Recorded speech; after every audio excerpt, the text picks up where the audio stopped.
वास्तव में देखा जाए तो जब राम रावण का युद्ध हुआ था और जब राम जी ने रावण को परास्त किया, रावण को मारा, तो सुखदेव जी महाराज कहते हैं कि राजा परीक्षित, जामवंत जी और सारे जितने बंदर थे, भालू थे, सब लोग मिल करके सब लोग आए और अयोध्या में बैठे और अयोध्या में भगवान ने सबको पुरस्कृत करने की चेष्टा करी।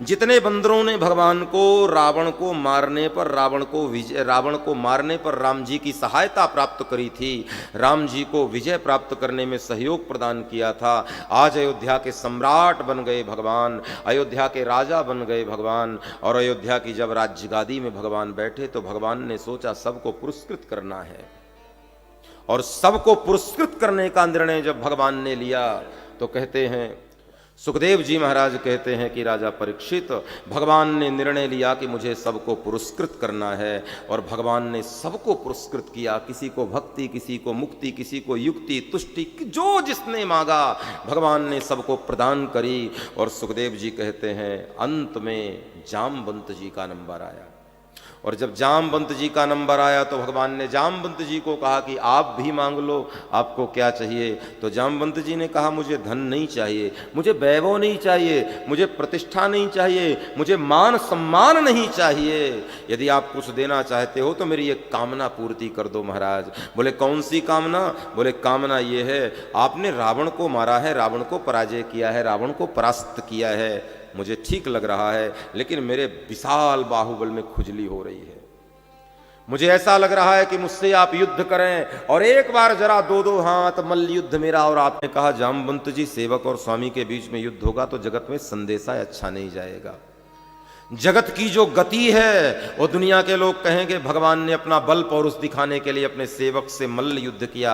इसलिए वचन देता हूं कि कृष्णा अवतार में जब श्री कृष्ण बन करके आऊंगा और जब द्वारिका का राज्य मेरे हाथ में रहेगा, तब तुम्हारी गुफा में एकांत में जाकर के तुमसे ये मल्ल युद्ध करूंगा, ताकि समाज उसको देखे भी ना।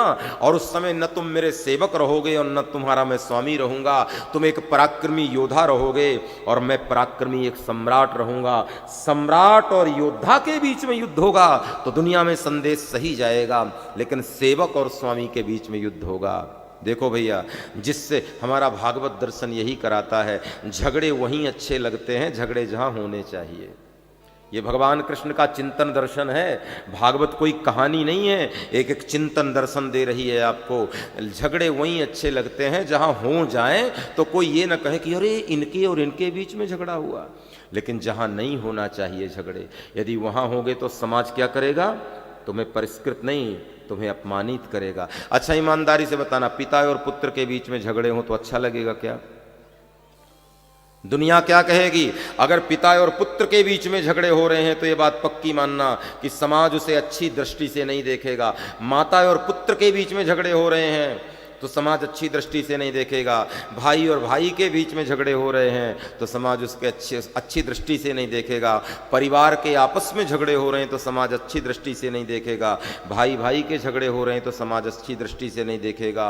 सेवक और स्वामी के झगड़े हो रहे हैं तो समाज अच्छी दृष्टि से नहीं देखेगा। गुरु और शिष्य के झगड़े हो रहे हैं तो समाज अच्छी दृष्टि से नहीं देखेगा।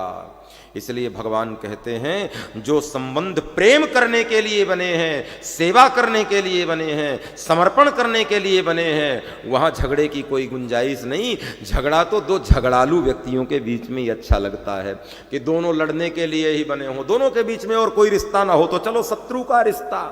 लेकिन एक रिश्ता जहां पहले से बना हो वहां शत्रु और शत्रुता का रिश्ता कैसा लगेगा? एक बार सोच के देखिए। मित्र और मित्र के बीच में एक रिश्ता है मित्रता का, तो बैर का तो कोई रिश्ता हो नहीं सकता।